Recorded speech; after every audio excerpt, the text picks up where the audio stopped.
Hello, everyone. Good afternoon, and welcome to IAB There, which is our weekly live stream in which we connect the digital advertising ecosystem. I'm David Cohen, and I am the CEO of IAB. And today's session is entitled The Road to ALM with Lotame. And we are excited to have Andy Monfried, CEO and co-founder of Lotame, and Alexandra Theriault, GM of Spherical, who is joining us today to help provide a preview of what we're going to be talking about at our 2023 ALM, and obviously talk about a number of really important industry topics. I've known Andy for, I think it's probably 15 or 20 years. It's been a very long time. So it's good to see you, Andy, and it's good to see you too, Alex, and I look forward to today's conversation. You founded Lotame, Andy, in 2006, and you've obviously had a very successful run. And I have to give you a shout out and kudos that the Lotame Panorama ID was just voted Adweek's 2022 Reader's Choice for Best Data Platform. So kudos to you. That's awesome news. Great to see that.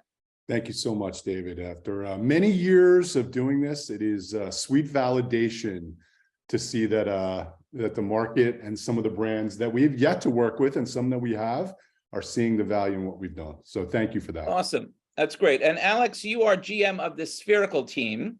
You work alongside brands, helping them to maximize the value of their first-party data, which we're going to talk about a good bit today, to enable enrichment, persona development, analysis, and advertising activation. So that seems like a pretty good gig. We'll talk about what you actually are doing day in and day out in just a couple of minutes. So welcome to both of you. Let's just dive right in. We're going to start at 60,000 feet, as I generally like to do. So right at the top level, what do you see, Andy, I'll ask you, what do you see as your role in the digital advertising ecosystem? What challenges are you trying to solve? So I think there's a bunch, but I'll hone in on just a couple. Some of the trends that we're seeing that our platform and our company is really focused on is this proliferation of consumers that are engaging digitally on multiple devices. And what we're finding is that data where these customers are engaging is sitting in various platforms across an organization. So what used to be your ad server, as an example, is where your customer data lived digitally, is now, because of CTV, because of email, because of a CDP, because of a DMP, this data is sitting in a myriad of places. That's number one. The second one is, we all know privacy is top of mind, whether it be local, country level. So privacy being top of mind is the second one. So you have this proliferation of digital. The third one is the cookie deprecation.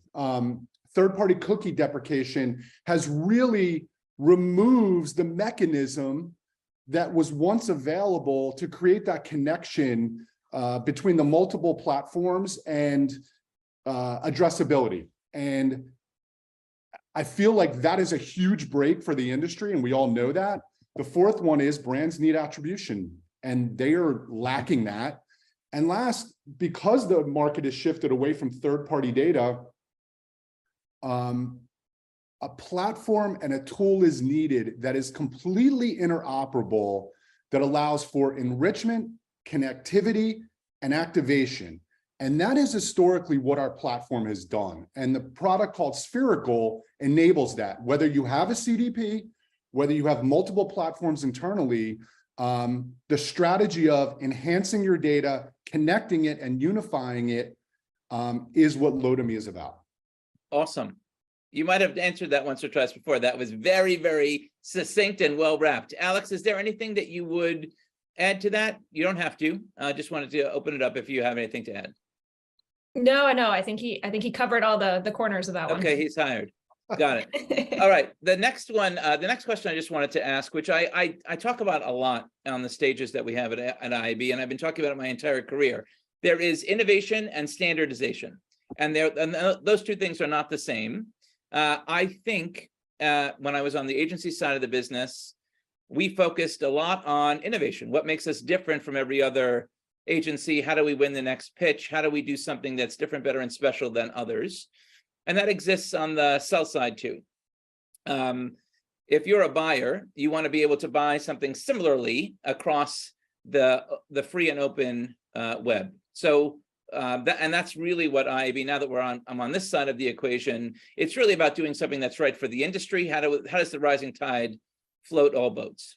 So the question for either of you that want to take it, what do you think is the future of targeting and addressability on the open web? I will take this. So the market is being taught by large companies that you need an identity framework around email to use and leverage addressability. And at Lotame, we believe that's one piece of information to be used. We also believe in the probabilistic signals. So the marriage of those two together is the key to addressing the open web. The stat is, for any company that has first-party data in an email format, the overlap of where they will see that customer on the open web ranges on a low end from 10% up to 20%.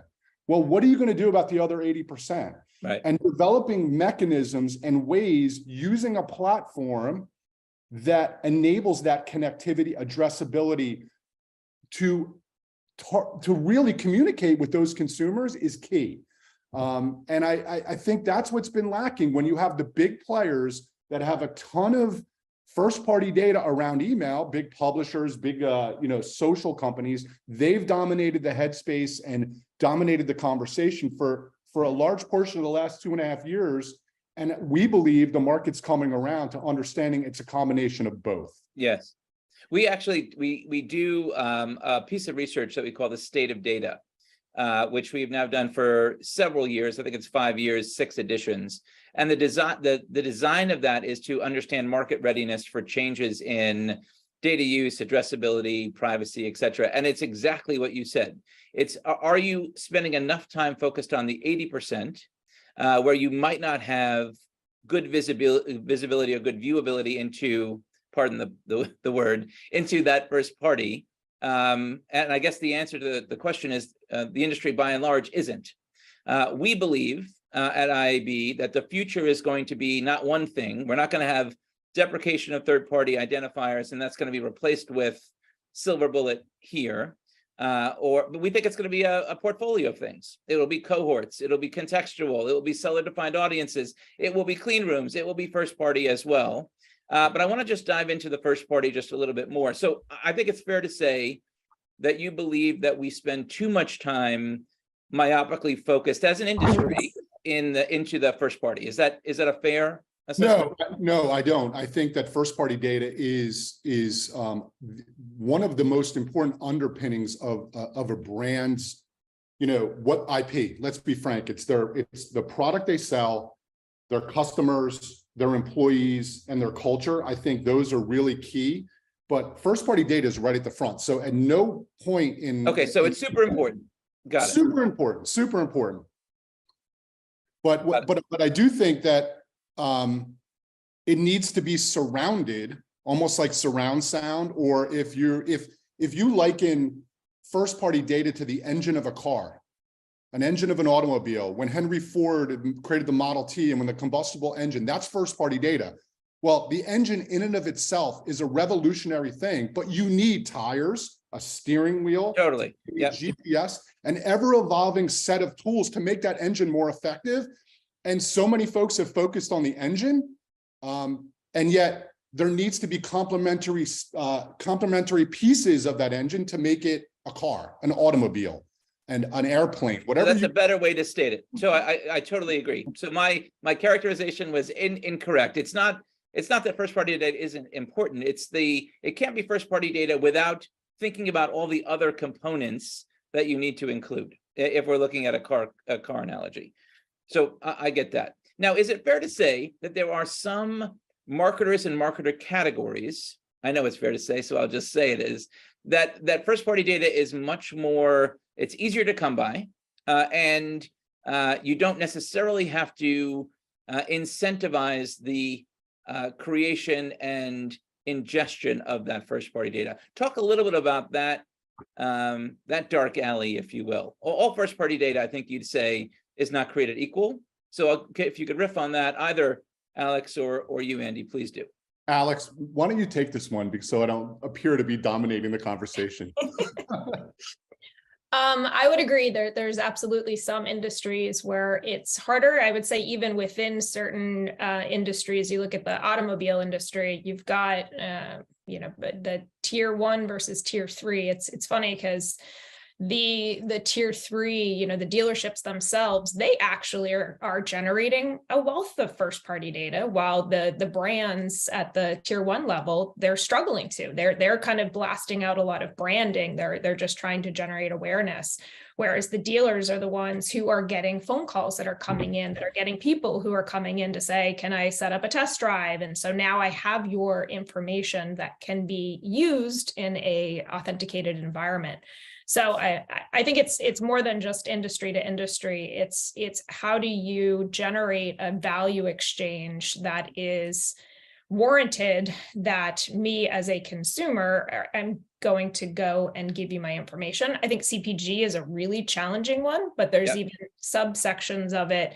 A good example is in the pandemic, coffee distributors have done an amazing job of making their coffee, whether you can buy it in a local grocery store or you have to go somewhere very high end to subscribe and have it delivered. So now I'm giving you all of my personal information because I want you to deliver this high end coffee. I miss going to get my latte at the corner store because I didn't leave my house. So now you've got me hooked into buying premium coffee I can make in my own house. Yes. So there's some creative ways that I would say sectors of, industries that are more challenged in generating first party data are breaking out of it and getting direct to consumer. Okay, cool. Let's stick with you, Alex, because I think enriching that first party data is another topic area that we sometimes talk about. What solutions do you think exist to help marketers with that challenge? And are there any pitfalls that we should watch out for? Yes, I think there is definitely a common misconception that with third-party cookies going away, so is any sort of enrichment, any second or third-party data. There are definitely companies like ourselves that have been able to preserve that have been able to obtain consent, so it's privacy compliant, and also do it in a scalable way that we believe strongly in second and third party data, to go back to Andy's analogy, being the wheels of the car or the steering wheel or the GPS kind of surrounding it. So it really amplifies the first party, whether it's first party modeled segments where all the scale comes from the data that you don't own, or just being able to intersect things like demographics and purchase intent to refine a first party data set. So I think enrichment is critical. If you talk to any brand, I think they believe in a future, they hope for a future where they can continue to address their media buys. Andy, anything to add there, or you're cool? I would just say one thing then, and Alex gave a good wrap on that. I would add one thing. You need a first party data strategy. CDPs are fantastic, right? Around retention of your customer and really having a direct relationship with that customer and understanding them at a level that before the CDPs were created was difficult at best and impossible at worst. But aside from that, you need a first party data strategy that also focuses on acquisition. And I think the marriage of the two, retention and acquisition, your next new customer, is key. As an example, a first party data strategy that unites cookies, maids, CTV, email IDs, any third-party ID you use from the Trade Desk, LiveRamp, and having a strategy that unites that, that at the same time both enriches and drives connectivity inside of your CDP. I want to emphasize that. Both inside of your CDP and independent of it is the key. And that's what Spherical does. And that's the team that Alex leads for us, which is making sure that the interoperability of a platform that drives enrichment and connectivity, whether you have a CDP or you need a platform independent of one, is the key. The other big trend we're hearing is a lot of brands are building their own. A lot of brands are building their own internal systems And one of the things that we found, one of the areas that we found of growth is connecting to those systems. So having an open framework that will work with any ID and help any brand connect to that broader ecosystem of the open web is going to be table stakes, I believe, for all marketers, brands, and media companies. Got it. Okay, cool. Let's pivot the conversation to privacy and legislation, because I think one of the areas that we spend an inordinate amount of time at the IAB, especially now as we're heading into 2023 with 5 state laws coming onto the books, compliance on everyone's mind, and our desire for national privacy reform, which we can get your perspective on that in a second. Our belief is that in the quest to sock it to big tech, which many legislators are kind of vocalizing, they are putting things on the table that would in fact harm all of the kind of small and mid-sized players. The free and open web would be challenged far more than it is currently. GDPR is a perfect kind of case in point. We've seen how it plays out in Europe. I open the stage just to opine for a minute or two. What do you see in this space? And is that a good characterization or not? It's a great characterization. And we see, we're seeing a lot of the brands that we're working with now, the attorneys and the privacy folks that we're dealing with are relying on companies like us, well, us in particular, to help them develop their privacy strategy and their best practices in a marketplace.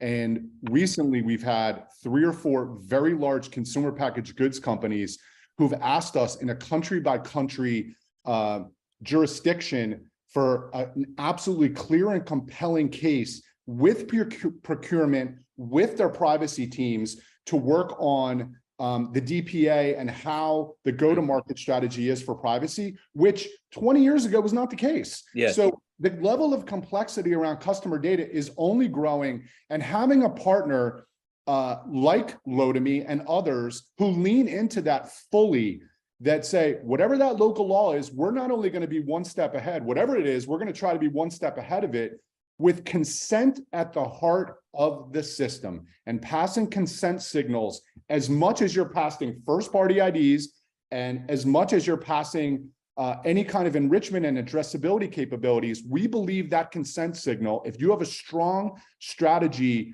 around connectivity, consent needs to sit at the center of it. And that is one of the beautiful parts about what we've built, which is we make consent as important as first-party data itself appended to it. So we stop all signals. As an example, we were the first company, and we saw our footprint shrink in Europe by about 30%.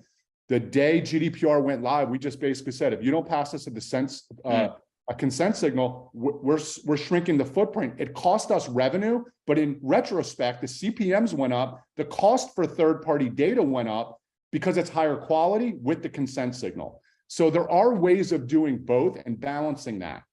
Got it. Yep, very, very good points.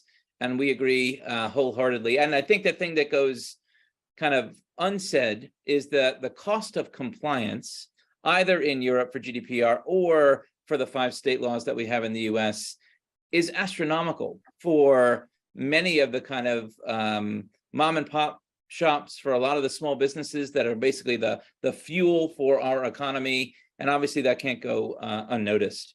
All right, we're going to pivot. We have about 5 minutes left. We're going to talk about ALM. So annual leadership meeting, which you are a big supporter of this year, and thank you for that. We are gearing up for a fantastic event in Marco Island, Florida, January 22nd to the 24th. The agenda is coming together. We have registrations that are pacing very, very nicely. We're expecting well over 1,000 attendees across the ecosystem, buyers and sellers, publishers, brands, agencies, etc. Talk to the audience a little bit about what we can expect from Lotame at ALM. What are you planning on showing and talking about? We're going to talk about pain and solutions to pain. I'll give you a real life example. I had back pain. And back pain is a real thing. And I believe we're at a moment in the industry where we, as an industry, for a variety of reasons, have created and are working with meaningful challenges around consumer-based marketing, period. And I believe there is solutions to it. I believe there are remedies to it, just like there are to back pain. And it doesn't involve surgery. I was able to get through debilitating back pain where every doctor told me, you're L4 and L5, you need surgery. You have no disc in between those two vertebrae. You have to go for surgery. And I met a man named John Sarno, and John Sarno really prescribed for me the path forward.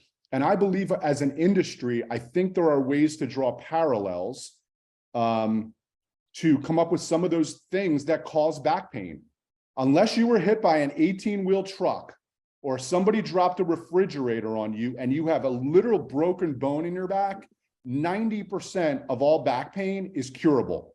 And I believe we're at that moment in digital marketing, from the evolution of showing banner ads to search marketing to, video to social. We're at that point now where all of these things, I believe we have debt. We have what the equivalent of tech debt in this industry, and all of these challenges moving forward require a new way of understanding and having a data strategy. It doesn't just sit where we can just, I hate to use the term, but we're going back to retargeting if we let the conversations dominate. If we let the walled gardens rise up, if we let the concept of using first-party data to retarget and do these things, and if we rely on DSPs only to come up with modeling techniques and how to develop more revenue from their media partners, that's not the answer. The answer is to have a comprehensive first-party data strategy that enables enrichment, connectivity, and addressability. Yes, and amen to that. And our theme for ALM, which I know you know, because you've gotten a tattoo of it, I think. I heard a rumor anyway. It starts here, is kind of an homage to that. So we are facing challenges in the industry that require a change in mindset, a change in kind of our go-to-market approach, but it's not insurmountable. We do need to think about new ways of tackling issues, tackling problems. I've got two last questions for you. What do you hope to start in the industry? You said a little bit about it already. What do you want the outcomes to be from ALM? Because we are focused on outcomes from, this is going to set our agenda for 2023. What do you want the industry to focus on if you had your wish? Either of you. I'll start, and then Alex, I'd love to hear your point of view. I would like the industry to start developing, well, not the industry. I would like brands and media companies to develop a thesis. If first-party data has been the conversation, rightfully so, for the last 2 to 3 years since the concept of deprecation of third-party cookies, I would like the conversation to get started is there a way that we could partner with a series of companies to maintain the connectivity to the consumer while developing strategies that place as much focus on acquisition as they do retention? And I think that's the best way to explain it, because I believe with all the focus on first-party data, there needs to be that next conversation. And that next conversation takes into account a lot of things that, quote unquote, going backwards down the number line, that we are as a company, if you look at our history, we were focused on audience management. Well, audience management is back front and center. We were focused on building the largest data marketplace as an independent company on a global scale that is not third-party cookie enabled. It's Panorama ID enabled. So you could still maintain that enrichment. And by the way, if you're using another ID, we connect to that ID. And lastly, because we've been around for 16 years, our depth and breadth of connectivity across the CTV, DSP, email, social, all your marketing automation companies, we've developed that at a level that very few other companies have, just by the fact that we've been in the market for 16 years. So the combination of all those things is where I'm hoping the conversation moves to, which is we have our first-party data strategy with our CDP or our in-house platform. What's next? Yeah, and that's where we step in. Awesome. Alex, what about you? What do you hope to come out of ALM? I think I know it's a buzzword at this point, but interoperability, which can cover a lot of different things. So whether it's, Andy hit on it, it's better connectivity between CDPs and data platforms. that allows for seamless connectivity for a brand, whether it's universal IDs, like let's pick the handful that are going to win and then make sure that they work together. I think interoperability across clean rooms. There's a handful of leading ones right now, and it's like my data's here, your data's there. We're on the case. Who pays for what to move where, and I want to keep mine here. So I think interoperability across a lot of the ways that we are expecting the buy side and the sell side to work together in a world where we don't have that third-party cookie to bring us from one place to another. Awesome. All right, we're going to end with something that I like to do. I find it fun. Hopefully you guys do too. So it's word association. We call it a lightning round. So I am going to throw out some words. Sometimes this works well. Sometimes it's a disaster. We'll see how we fare. So I'm going to throw out some words. Andy's going to go first, and then Alex, you're going to go second, and I'll throw out the next word. Andy, Alex, and just the first thing that comes to mind. Okay. My first word is GDPR. Green. Alex. Progress. Nice. CES. Cocktails. Oh boy. Busy. Okay. CDP.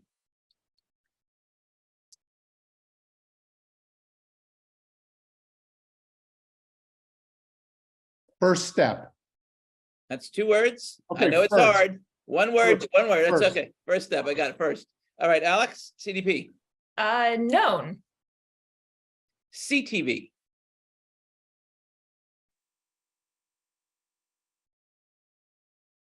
Next. Oof, nice, like that one. Alex. Underutilized. 2 words. I'll let it slide. Upfronts.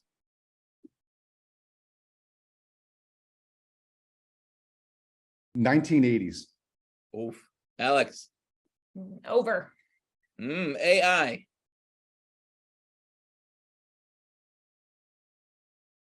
Scary. Alex. Opportunity. Retail media networks.